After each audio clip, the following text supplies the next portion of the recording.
if you have an organization that is 1,000 employees and you have 20% turnover, even at an hourly rate of like $15 an hour, that's a $30,000 a year job. So it costs you at minimum $15,000 to replace that employee. Well, at 20% turnover, that's 200 employees times $15,000 each. Let's just do the math real quick here. 200 times 15,000, $3 million a year you're losing in turnover for hourly workers. Wow. Wow. So that long time that pays for you, that pays for any system. Like, I mean, that's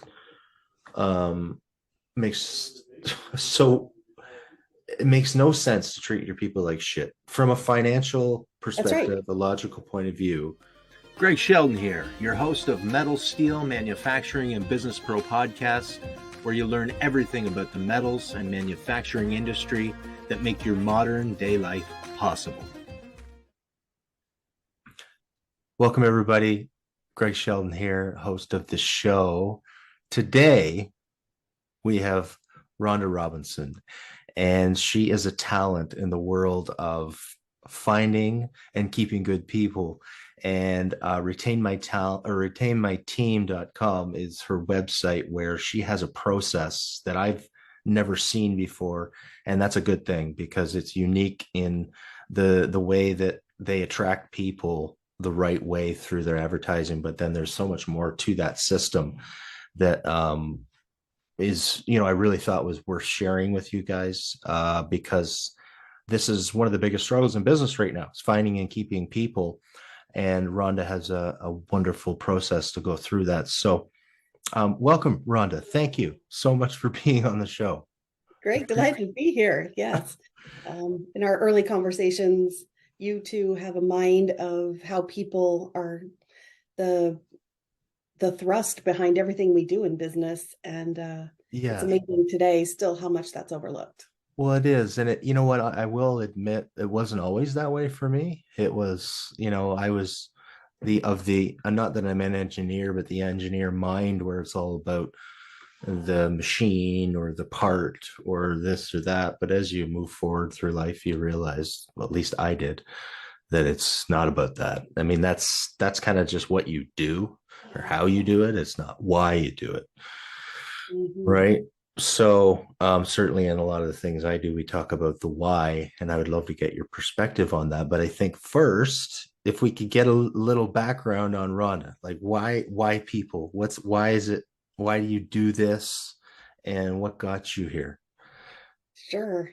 So I think all of us end up someplace that we never expected to be. And I spent over 20 years in the corporate sector, and largely in roles in talent development and training for employees. And I've always loved the startup environment. And what's great about that is you get to see all the different stages that companies go through, from inception to high growth to maintenance to, organizational change. And as you do that, you get to see also how there's different people that are wired to do different things. And I was always fascinated by that. I also stumbled upon because it was very serendipitous, on behavioral neuroscience and how it applies in the workplace. And I caught wind of that around 2008, 2009, and started applying some of how the brain works to training and to how to inspire people. And as my corporate job evolved, the two just kept coming closer and closer together. And especially during times of, and we're seeing it now, turbulent times where there's either organizational change, mergers and acquisitions, everything gets heightened and amplified. And I myself went through 6 different downsizings, whether it was because the company needed to restructure or mergers and acquisitions. And that's when things really get live, right? Yeah. So I started applying just these things that I learned about behavioral neuroscience in my own world. And after the 6th time, it just got ridiculous. So I said, I've created all these different ways that we can do better by people every day and during times of unrest.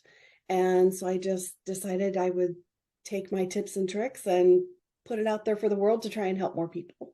Awesome. Awesome. Well, and that's definitely apparent. And I mean, and I recommend anybody go on her YouTube channel and watch all the videos because she touches on a lot of that and the process. And what I really is great. I mean, all that theory is good, but also the actual doing it, like the steps you take people through, which is so critical. There's so much theory out there, but it's nice to see somebody that's got the actual, here's the steps to do it. And here's some stuff on the way through, some valuable stuff that you can utilize without spending any money. But here is also the Goalster thing, right? Which, how to implement it. So thank you for that. What was it that you found with people was like, what inspired people to care? And I say care because it seems to be the missing link a lot of times, and it has been for me in the past, where it's like you stop caring. And what do you think the reason is for that? Well, when you know the secret sauce, and I'm about to tell you what it is, it becomes demystified. So we'd like to think that we're such sophisticated beings and we make decisions very logically and consciously, but we really don't. Oh, There are, no, right? Oh, that just took the shine off of it. There are 5 universal triggers that stem from emotions that drives people behavior, and we're going to focus on in the workplace. sure. But it works with your kids too, your Good. people around you. Yes. And so those 5 universal triggers boil down to, we've packaged it into our CARES model, so it's easy to remember. Mm-hmm. So C stands for certainty. When you have uncertainty, so the brain likes to predict what's going to happen next. It makes you comfortable.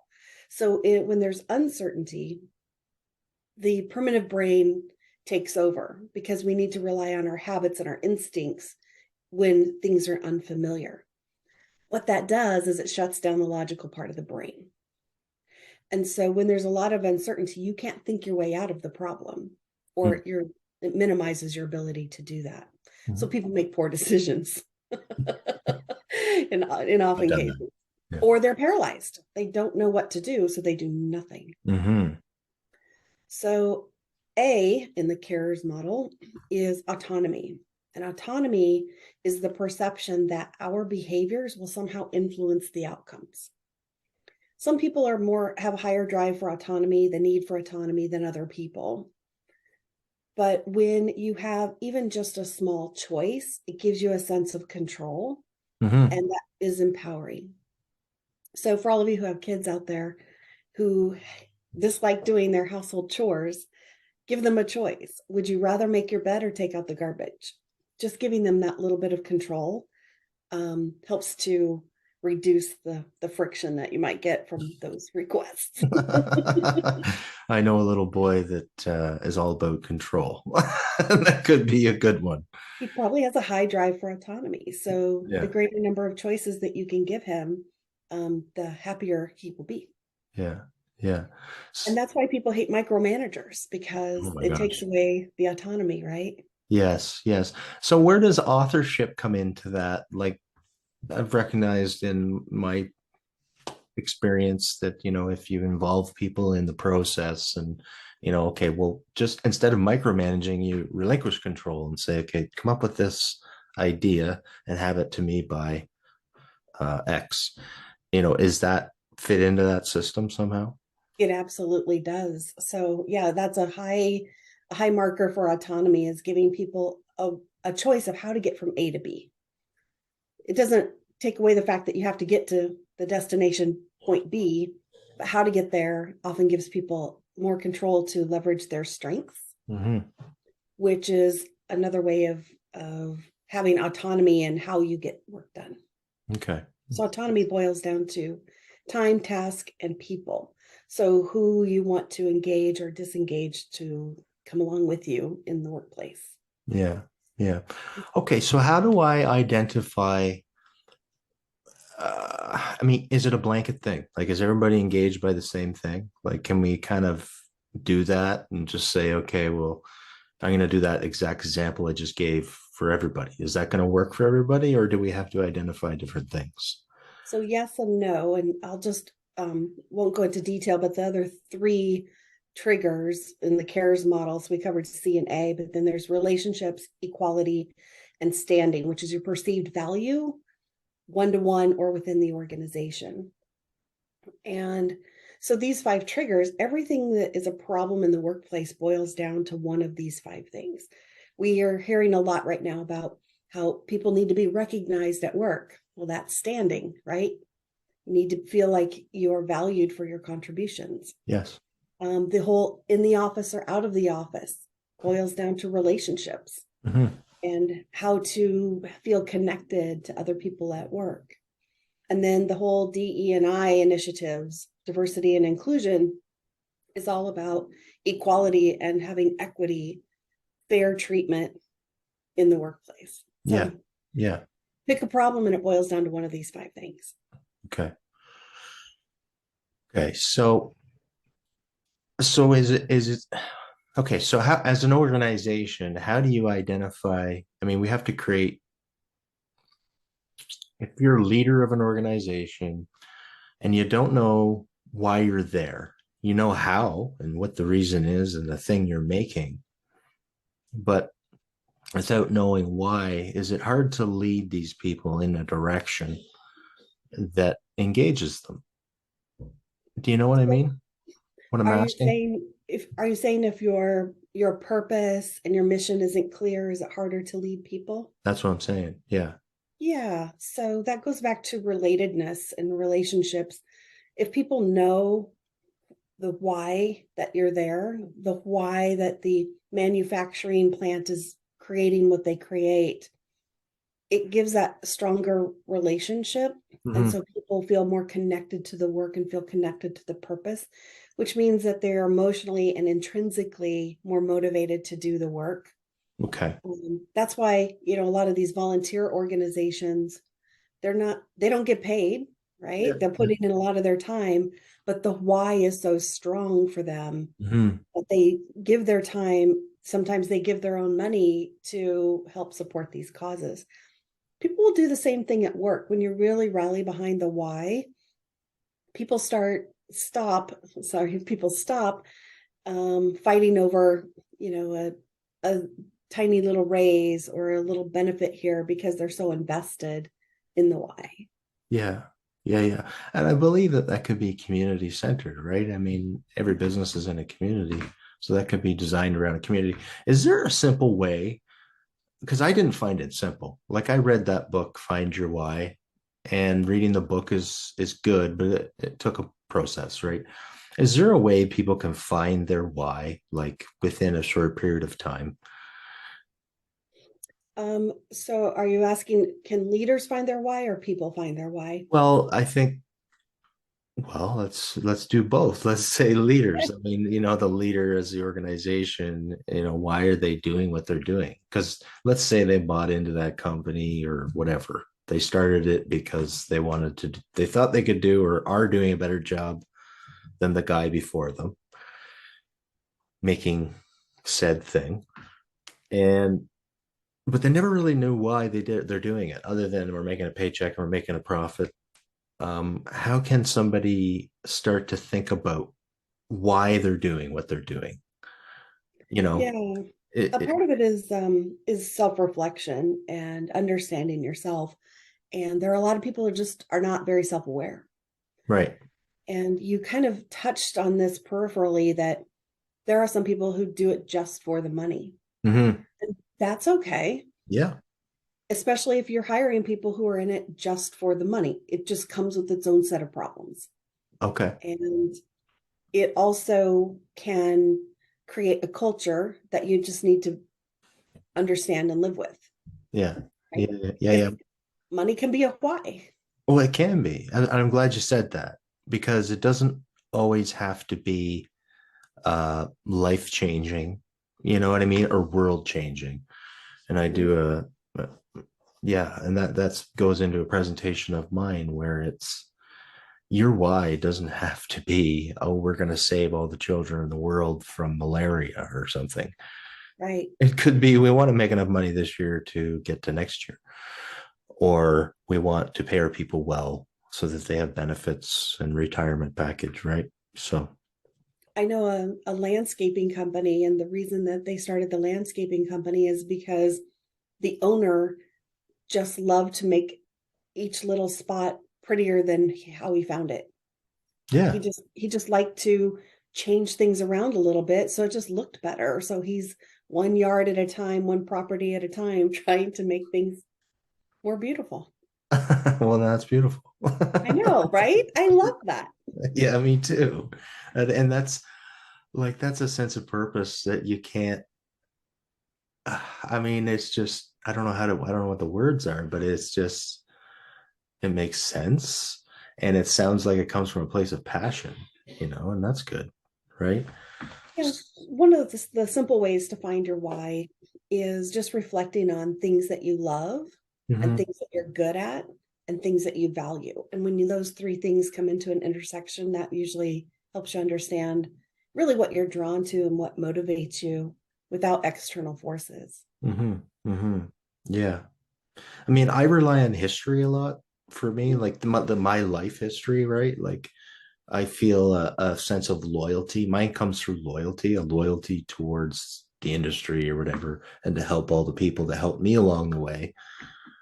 Um, so maybe that's somewhere to start for anybody listening is just, identify any, and I did that questionnaire you sent me, Mm-hmm. which was great. And it asked you what your expectations in the workplace was, like what you think the expectations are, and then what is the truth. And it was actually pretty eye-opening because you sometimes I didn't want to click things, and I was like, is that true? So I have to sit and think about it. And then the loyalty word came up, and I clicked it because a lot of stuff I do is because of a loyalty towards my industry and Mm-hmm. people, and just that's just part of who I am. But I think for anybody listening, write down those things that resonate with you.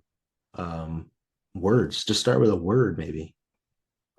And that's also a part of what our process is all about, is really bubbling up things that you're not self-aware of that you can put into words. And one of these is this idea of self-concept. So when you take the behavioral assessment, as you know, you're choosing the words that you feel resonate with you. Mm-hmm. And then you do the same exercise, but it's how you think you should show up in the workplace. Mm-hmm. And the farther apart those two are, the more unhappy you will be at work because you feel like you should be someone you're not in the workplace. Mm-hmm. And just that realization alone really helps you to articulate and get clarity about, is this the right place for me? Yeah. And people spend their entire lifetime being someone who they're not at work just because they feel like they're supposed to be that way. Yeah, absolutely. And it brings up questions about yourself too, like, how much am I doing at work or whatever it is that is true to me? Like, is it Yeah. actually me, or is it, like you said, what I'm expected to be? So I was somewhat aligned, but not fully, Mm-hmm. so it was very interesting. So I'd recommend that to anybody. That was kind of the impetus for the Great Resignation. Well, I was just going to go there. You read my mind. Of course you were. Yeah, the Great Resignation was just this aha moment in mass of, I don't feel like this is right for me anymore. And as people started to quit, it was so compelling. It was such a big drive that people just quit. Uh-huh. And now we're in this great realignment of where people are doing some soul searching. They are doing more self-reflection and they're more aware of what they really do want, and they're going after those things. The problem is that, especially if you go back to working for someone, it's an artificial environment in the interview process. I'm a great employee. This is a great place to work. And their hope is the strategy that it works out. Right. that's where we come in, is we're putting together a process so that the employer knows the behavioral traits and the characteristics of the people that they want for a specific role. And the employee has more self-awareness of, is this really a right fit for me? So you can kind of self-select out a number of people who won't be a good fit from the beginning. Let's go back to that company that likes to hire people who are motivated by money. Well, there's some behavior traits that are going to come along with that. Right. And you want to hire those kinds of people. If that's the engine that you are relying on, you need the parts that are going to make that happen. Yeah. And vice versa. If you have a feel-good company that's doing something largely altruistic, having the characteristics of the money engine isn't going to be a good fit, and it's not going to work out. Absolutely. So, so to be able to design those job profiles or descriptions or whatever, I mean, every company has those, and maybe some people are thinking, oh, we already have those. Well, what is it different? What does your system do differently when in identifying that versus the guy in the business just writing it out? Sure. So writing job descriptions is not necessarily something that people like to spend their time doing. And so they just get a list of what are the tasks that are expected of this person. Sometimes they just lift one off of another website just to get it done and get it posted. But those are just skills and experience. It doesn't go 3 layers deeper into what are the traits of the people that we need in this role for it to really be the best output that we have. And so we have a system where it takes you through some questions when you're posting a job. Let's say you're going to hire a project manager. A project manager can come in a couple of different forms. A project manager might be someone in the back room just babysitting the spreadsheets, right, and the Gantt charts. Some project managers are customer facing and are making sure that timelines are met and resources are allocated, etc. So having that nurturing relationship with a customer is a very different DNA than someone in the back room with the spreadsheets. So we take you through some questions that help tease out, what do you really want this project manager to show up like? And once you understand that, you've taken our behavioral assessment. Those traits are sorted into 17 different profiles. And so our software does a match for you based on the traits that you want for the role. Which of the 17 profiles are best suited for that job beyond skills and experience? Because the skills and experience is still a qualifier, right? Of course, you're going to sort out. And then we provide behavioral interview questions that are specific to the candidate's profile, specific to the job, so that you have a more informed conversation and can make a more informed decision about, is this the right person that we want to hire? Yeah. So this sounds like a lot of work. When it comes to busy business owners, how much is involved with them, doing this process, or even starting to think about it? Like, what is it, turnkey, or how does that work? That is the beauty of the system. We take the thinking away from all of these problems, and the software does the work for you. It's literally as simple as doing the clicks, like that assessment that you took. It took 6 minutes. It did. It's very quick. Yeah. Yes. Yeah. And you spend more time combing through resumes and trying to see through the resume and try to see through the person to figure out if it's the right fit or not. Now we have over 45 million data points of people in the workplace and jobs actually in play that are supporting the software. Yeah. So you'll never get that in your own business, right? No. Data-driven support. So the software does the work for you. And also, there's an opportunity here to go faster because you just put it in the system and you go. Next time you have that same job opening, if you're hiring more than one person, it's already there. Mm-hmm. It also builds a database for you so that you can go and find other people in your organization that might fit the profile for another job or a promotion. So you're hiring with greater certainty. You're spending less time with turnover from bad hires or thinking about bad hires, like, it wasn't a good fit. What do we do now? Yeah. That's a whole other talk show, right? No kidding. No kidding. So, just give me 1 second.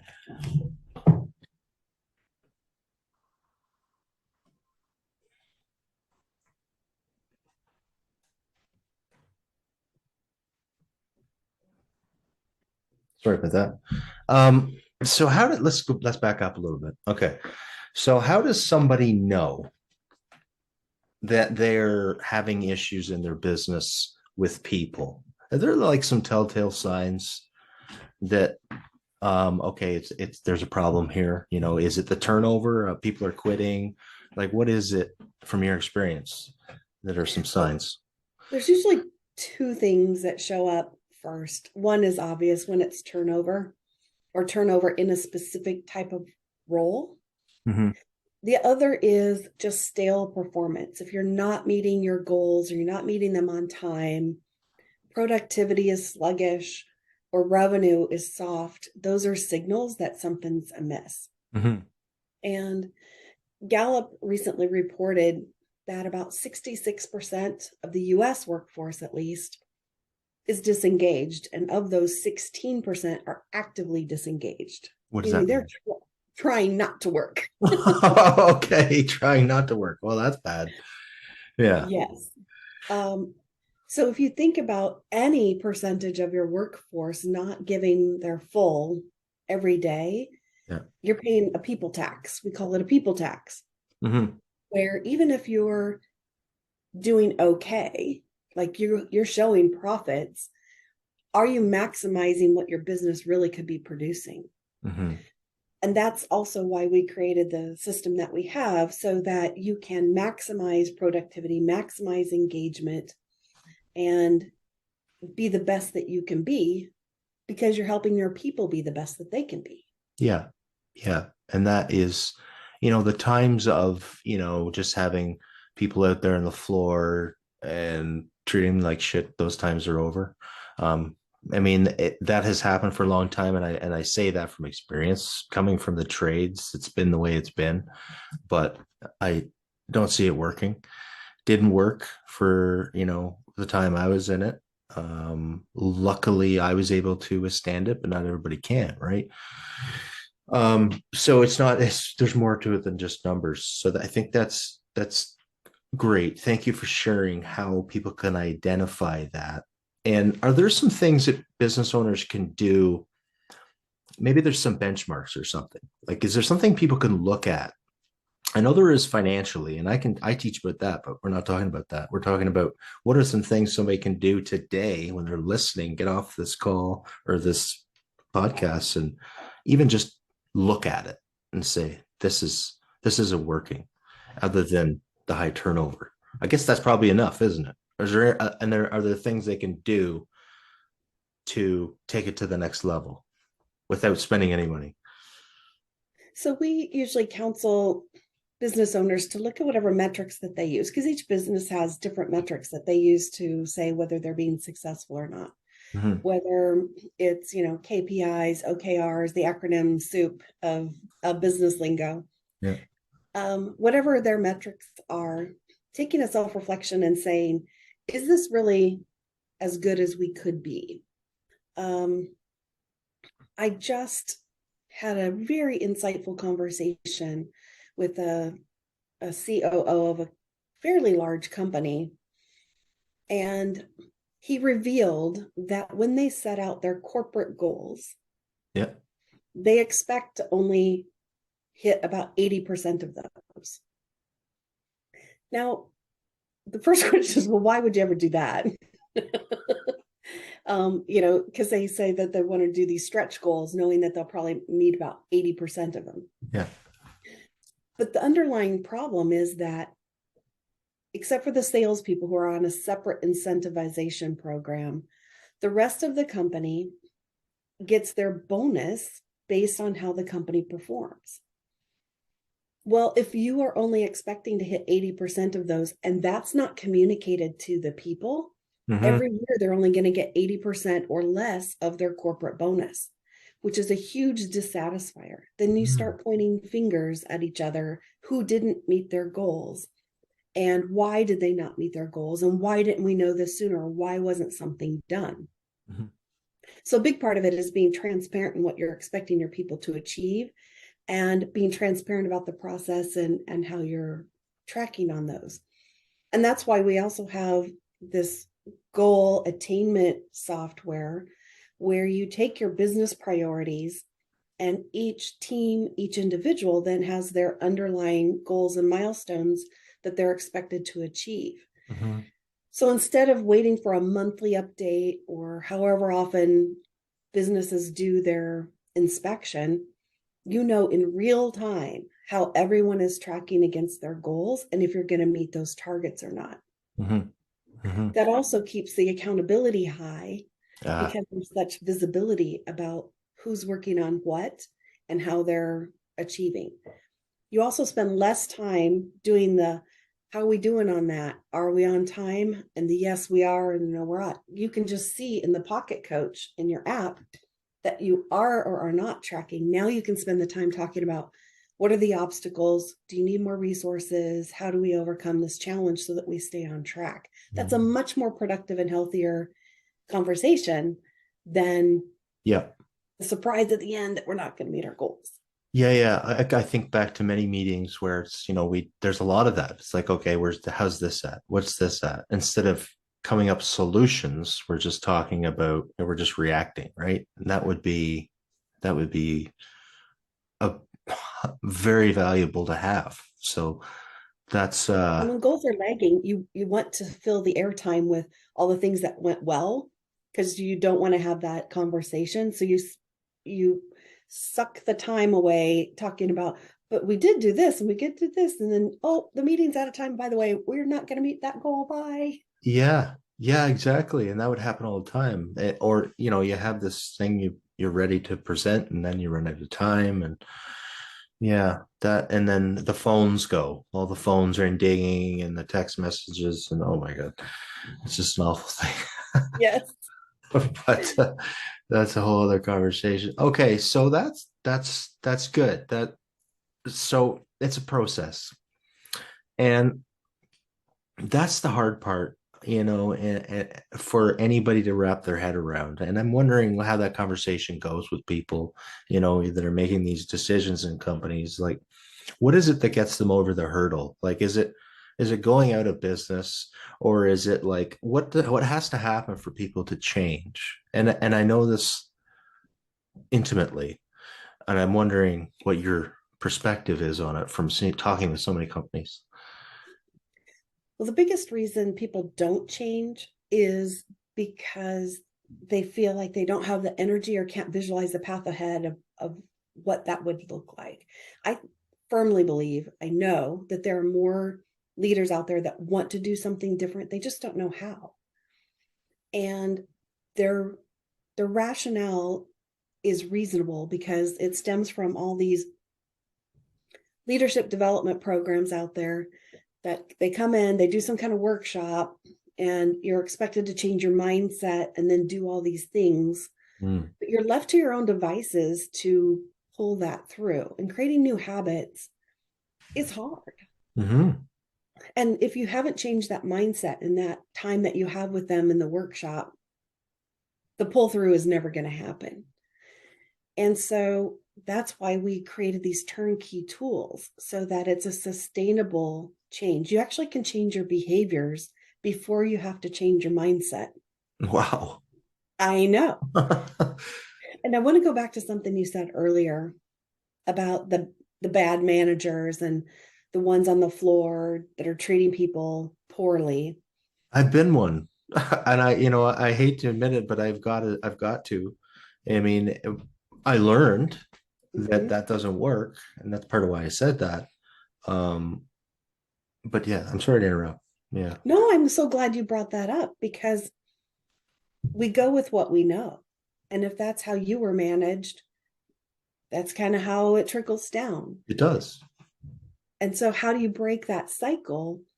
We don't do a good job of teaching managers how to be good managers.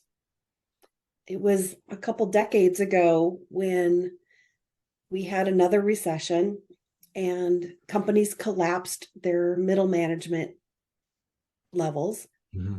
and they started expecting managers to partly do work and partly manage people. Mm-hmm. And that's how we got in this habit of promoting people who are doing good work into management positions, but we don't do a good job of teaching them how to be a good manager. Think about all the training and the hours that went into mastering your craft, whatever the work was to be done. We don't invest even an inkling amount of that same training into being a good manager. Mm-hmm. So that's where our software comes in, because we give you a people instruction manual. When your employees take our behavioral assessment and we know that they're the right fit for the role, at your fingertips in the app 24/7, you can just click on that and it tells you what that person needs. It guides the manager into doing the right things by their people. Mm-hmm. And so that's how you change behaviors without having to change mindsets first. Once you see the reaction from the people that you're managing and you see them blossom and being grateful and opening up, then that's the reinforcement that you need to keep doing it. Mm-hmm. Mm-hmm. Yeah, absolutely. Let's hope, right? Yes. So, and there's this in some industries, there's this macho stuff that happens where, oh, we don't need to baby people. We don't need to babysit. We don't need to show that we care. Don't ask me where that comes from. I'm not sure, but I'm wondering how that switches. I mean, how does somebody get out of that routine of, oh, we're not going to do anything different than we've ever done? Because this is the way that it's been done forever, and we're macho, and that's what we have to be. I mean, do you think the results are enough to show them that if they took a chance to work with you, Rhonda, and they saw results, are they going to keep going with that? Or I mean, what do you think? Yeah, I think there's a perception out there that managers need to be all kumbaya and flowers and chocolates with their people. And that's not necessarily the case. Every single person shows that they care and that they respect somebody in different ways. And there are people that are less likely to show their emotions outwardly. Yeah. That's okay. That's who they are. Mm-hmm. But if you can take these steps to just help your people be their best, that's your way of showing that you care. And that's what the software does for you. The Pocket Coach does for you, is it gives you that instruction manual based on what the other person needs, what you should be doing for them. So especially like in the manufacturing, the mining, sort of these more macho oil rig type environments, Mm-hmm. we don't have to bring in the orchestra and the flowers and the chocolate. You operate with your people the way you do with the machine. Like if a machine needs oil, you put oil in the machine. If this person needs more autonomy, you give them more decision-making opportunities. So it's a palatable process for accommodating anybody's management style. Good. Because that's the biggest resistance I see. It is just that I have to change who I am. And like you said earlier in that course, there's the mindset workshop or whatever. And that doesn't always work with everybody, right? Because everybody's a little bit different, or they have a bad experience with it or something. So I'm glad to hear that your program can be tailored to the specific person. So what I really liked about, well, I mean, I liked it all, but this was really stuck out to me was your ads. Like when you're posting ads for hiring new positions. Can you talk about that a little bit? Just because it really got my attention, and I think it'd get other people's attention, and how it's designed to attract the right people. Certainly. So a job posting is an advertisement. It's advertising the job and it's advertising the company. And when people read advertisements or they see a commercial, it will speak to them or not speak to them. Swipe left, swipe right. Yeah. And so your job ad needs to appeal to the right type of person. So I'll give you an example. I was working with a group that works with children who have different mental disabilities and learning disabilities. Yeah. And one of their roles was a technician role. And the job description read very line item, like we talked about before. It's just, what are the tasks and what do you need to do? Mm-hmm. So it read very, very static. So if you can imagine, you're trying to hire people of a certain personality trait to work with challenging children. Yeah. And you want to appeal to those kinds. So they kept getting in these people that were very cold and standoffish and not really connecting with the families, not connecting with the children very well, who maybe had low tolerance for chaos. Yeah.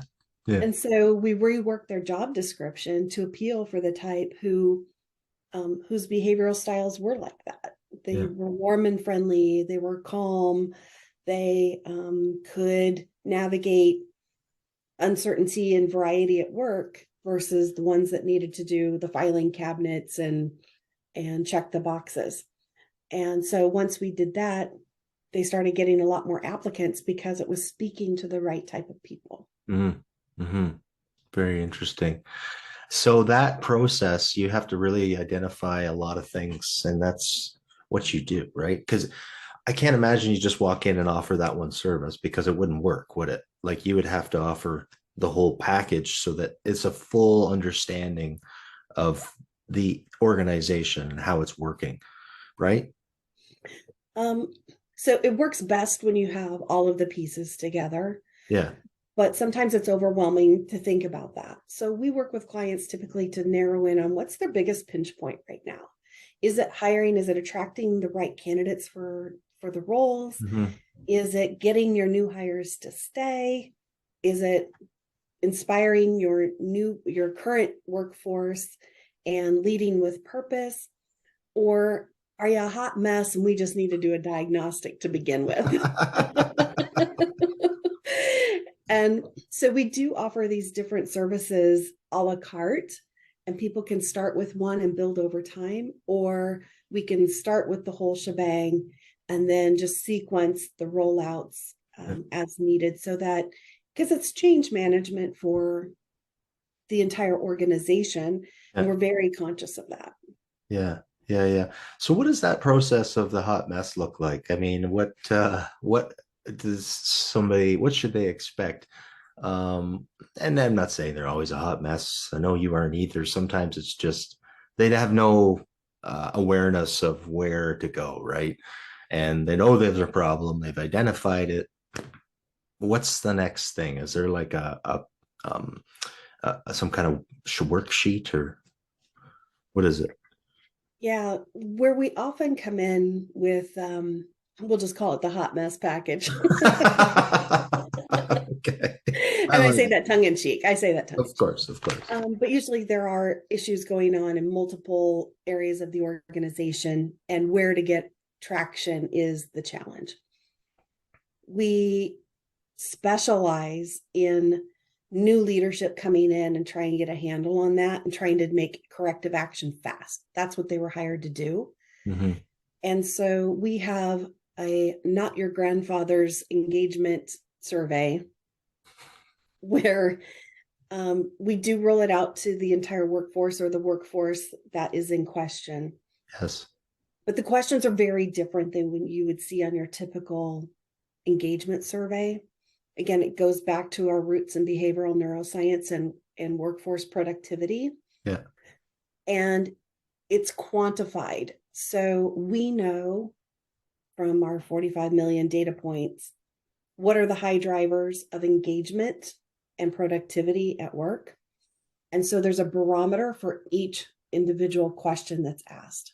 Okay. Based on how each team responds, it instantly front and center shows you, here's your problem areas you need to tackle first, because it's a high impact on engagement and a high impact on productivity. And we give a timeline of when you should do certain things, like how to analyze, when to communicate the results, take this action this week, this week, this week. So within 4 to 6 weeks, you actually also have prescriptive actions on what you should do for each one of those. Mm-hmm. So most engagement surveys, the results come in. There's a lot of discussion about what does this mean. There's a lot more discussion about what should we do. Mm-hmm. They're not really sure what to do. And then they have to figure out how to do it. And 6 months can go by and the employees are like, hello? Did you hear anything we said? Yeah. Yeah. And then the impact is very low, very low. Yes. So the software actually generates for you the prescriptive action for the pain points that are highest priority. Wow. So you don't even need us. We are happy to help, but you don't need us because it tells you what to do. And you don't have to wait for senior leadership to do some big grandiose thing, because it gives you at every team level what you can work on yourself. Mm-hmm. So it puts the power back into the leadership to make changes. Yeah. Yeah. Well, I think they do need you, first off. But second to that, like, I think that's awesome. That is really powerful. And I've done that myself, like made the mistake of doing polling or whatever to figure out what the problems are. And then the results didn't happen fast enough. And then everybody loses interest. And then the person that did it feels, oh, this isn't working. So you're back to square one, right? So that's good. The culture of a business, I mean, is that that's probably a really good beginning point of building a culture up to a place, at least understanding the culture in the first place, but getting it to where you want it to get to. Or is that something a business owner should do? Like, is culture something that should organically evolve, or should you lead it in a direction? It's a bit of both. Yeah. And the first thing is just care about the culture. Okay. When you care about the culture, it helps for it to organically become what it is. And the idea is really to determine what you want your environment to feel like and look like, mm-hmm. as opposed to the poster on the wall with, your mission and your values. But you have to live those too. So if your if your values are to have candid conversations in order to improve, but you leave out the part about respecting your coworkers, that impacts your culture. Sure it does. Everyone feels like they have an opinion and they say things, but they may not be respecting the other people's opinions and their point of view. Yeah. So deciding, what is it that you really care about in terms of your culture, and then paying attention to it, but listen to what other people care about as well. Yeah. Yeah. There's always a wall between certain departments, and especially all the people listening will know, between the fabrication shop and the machine shop is always the biggest, for some reason. I'm not sure why. I've got my theories, but they're just theories. So is that an opportunity to bring people together? And also, I want to get this out before I forget, and another bunch of things. Anonymous. Is it important to do these things anonymously, like to get the information from the people anonymously? Because I feel like people are more truthful when it's anonymous. Is that true? Yes. And it goes back to trust. So, and these 5 triggers, right? If there's uncertainty about what the sequelae will be, if I am honest and they know who I am, mm-hmm.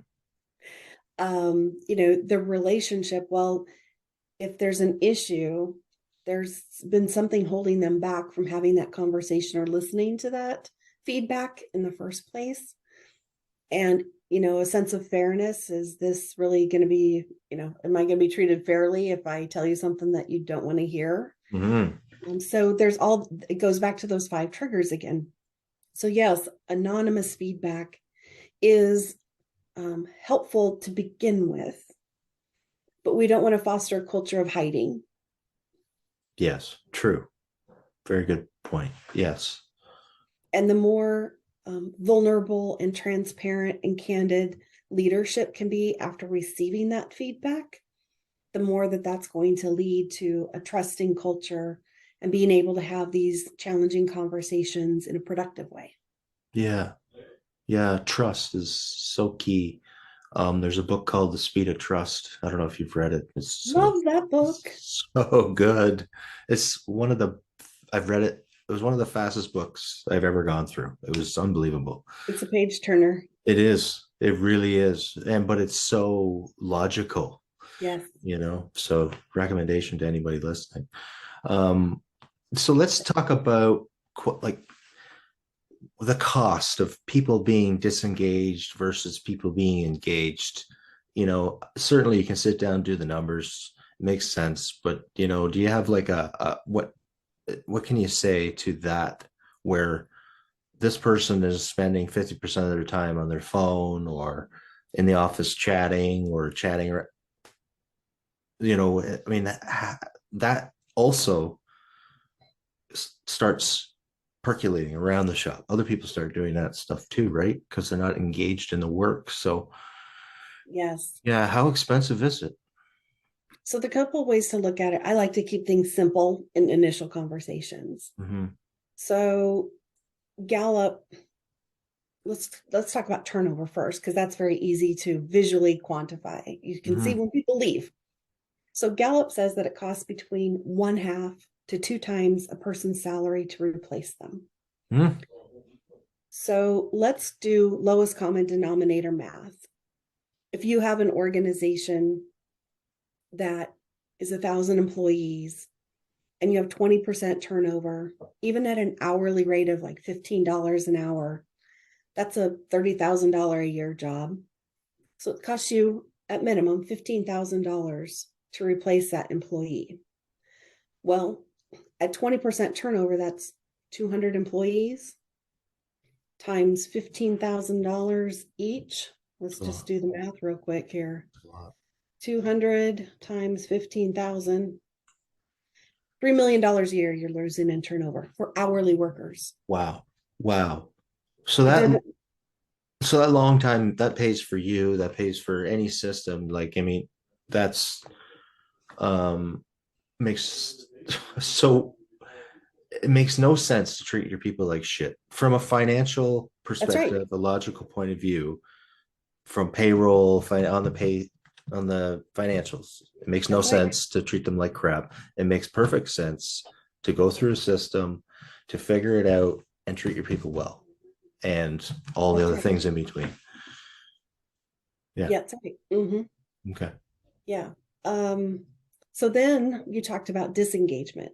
Again, Gallup says that up to 66% of the US workforce is disengaged. They also report that it costs 18% of a person's salary that you're losing in productivity. So that same hourly worker at $30,000 a year, you're losing $5,400 per worker of their salary for lost productivity. Man. But remember, there's not 20% of those. There's upwards of 60% of those. So when we do the math, when we work with clients and we do this math up front on their real numbers, almost always the cost of disengagement, the financial cost of disengagement, is higher than their turnover cost. Wow. So let's take that same company at 1,000 workers. Let's say their disengagement's not even 60%. You got 1,000 workers. Let's say it's 40% is disengaged. That's 400 workers times $5,400. Now you're at 2.1 million for lost productivity. So between the two, over $5 million lost. Yeah. So what do you say to monetarily incentivizing people through bonuses or owning a portion of the company or those sorts of things? What's your experience on that, or what's the data show? Yeah, so you kind of got to go back to there's a hierarchy of human needs, and the basic needs are food, water, shelter, right? Mm-hmm. And so are you paying people enough that they can actually survive? Okay. Yeah, that's important. It is important in a lot of economies. Like I live in the San Francisco area, and the cost of housing and the cost of living for an hourly worker is not sustainable. They can't make it. Mm-hmm. So, they have to do workarounds, second jobs, or, cohabitating Mm-hmm. and things to make it work. So that's the first thing is, are you paying your people enough to survive? And from then it just goes up. So it's basis of living, then it's standard of living, then it's quality of life. And that's another thing that you can potentially do is you don't always have to pay people more, but can you give them more quality of life? Right. So Yeah. some organizations are going to um, for 10-hour days so that people can have 3-day weekends. Yeah. Yeah. Yeah. That's That's just one example. cool. Awesome. Um, and then perception of brand, the outside looking in to a company. Um, I think that has a huge effect on the sales of a company, because people aren't stupid and they see when something's not working within an organization. They're disorganized or they don't communicate properly. And you tend to get fed up with that as a client or a customer or whatever you want to say. Um, this can certainly help with that, can't it? Absolutely. Happy employees tell other people about their company and what a great place to work it is and how happy they are. And they'll tell stories. We've all heard it. Everyone tells work stories. Hmm. So the opposite is true. If they're not having a good experience at work, they're telling people. Yeah. And that's going to take a toll on your customer base and your customer brand and your reputation. Glassdoor um, Hmm. ratings, just Yelp ratings, Google reviews, even Hmm. just people choosing you over another Yeah. company. Yeah. Reputation matters. It really, really does. Yeah, absolutely. Cool. Well, Rhonda, is there anything else I haven't asked you that I need to? um, so what do you think the number one challenges, people challenges in the metals and manufacturing sector? I would say there's a purpose, sense of purpose is a big one, and maybe we could touch on that. We have talked about this before, but it wasn't recorded. So I think a sense of purpose there's always been for every generation. And it seems every generation thinks their purpose is more important than the new generation's purpose. But the point is that we all have a purpose and we need to feel a part of something, right? Back to the hierarchy that you're talking about. Once those bottom things are taken care of, like shelter, food, water, all that stuff need to be taken care of up in the next level of that hierarchy. Um, and that's being part of something. And I don't really feel that that's happening in the metals and manufacturing industry. And it's not anybody's fault.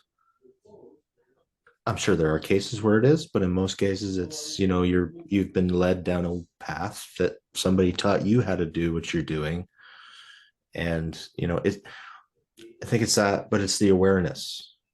And that's part of what we're trying to do here is create that awareness of, it's not the 60s, it's not the 70s anymore. Nothing against the 60s or 70s. It's just business was run a little differently then in the industry that we're talking about here. So it's time to become aware and think about things a little bit differently.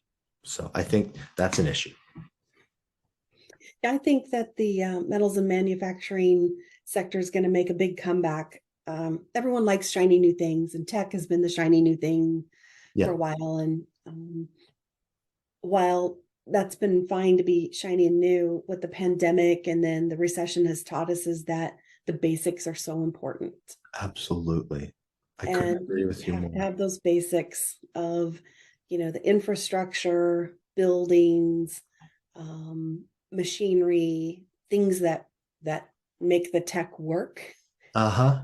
And are so that's important. exactly right. And so a lot of the infrastructure in North America is deteriorating. It's falling Mhm. apart. The bridges, the roads, the you name it, buildings it's at a point where it needs to be refurbished. Um, and all of this stuff, not just those things, but metals in general and manufacturing and all of these things make our life possible. We wouldn't be able to talk like we're talking right now without it, right? Um, so I agree. I'm also excited because deglobalization is a thing. Through COVID, like you said, we've seen that globalization isn't as reliable as we thought it was. So bringing things back to on shore here is a good thing. It's exciting, and I think we need to go in that direction. And not to sound, ultra right wing or anything. I mean, that's not. This isn't a political statement. It's just the fact that these are things we need to do. Yeah, We need to build things, and I'm excited to see where that goes. And you know what?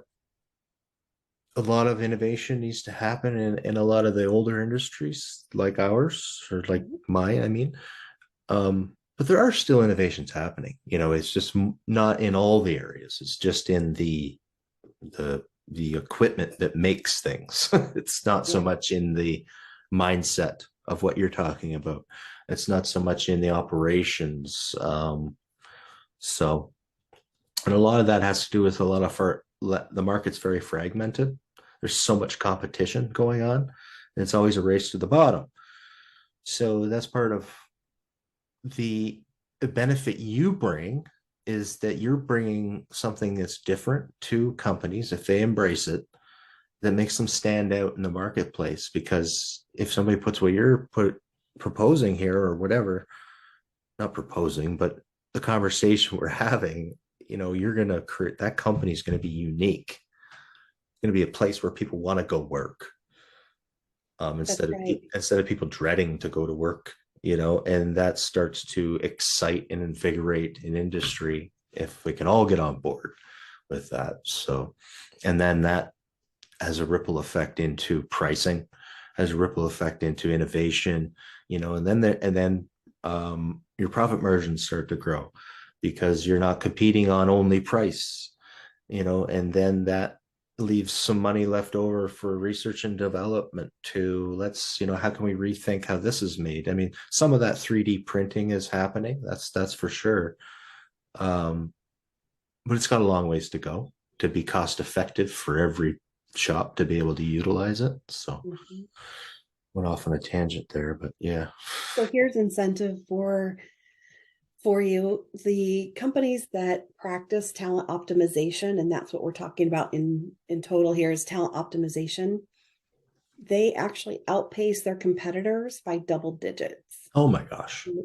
Yes, and they do it through 34% increase in employee productivity. They're 3 times more likely to keep their top talent. They Mhm. have 42% less turnover. All of that, we did the numbers. Yeah. All of that adds into increased revenue, reduced cost, and that is a competitive edge. Yeah, absolutely it is. And just to add, um, cost of goods sold, right? And that's an indicator of how efficient your business is in the Mhm. manufacturing and metals world. Um, Not so much service centers, but manufacturing for sure. And that's where a lot of numbers struggle. That's where a lot of companies struggle is they don't know that first off, but second off, if you can increase that gross margin Yes. and look at your financials to know, okay, well, this is the benchmark in the industry. And then we bring Ronda in, and then I'm seeing a 10% increase in my gross profit or 5%. We're not making any promises here, but we're just saying, that it's a benchmark, and that is where it's at, and it can be it's here, it's right here. Here's we got the tools, right? So Yeah. yeah, no, The it's a tools is what we're all about. that's right. So I thank you for the excitement for an old industry, because it's great. It really has employed so many people over the past 121 years or whatever, and longer than that. So we owe it to the industry, in my opinion, to make it better. And we are going to need them for the long haul. For sure. For sure. Absolutely. Yeah.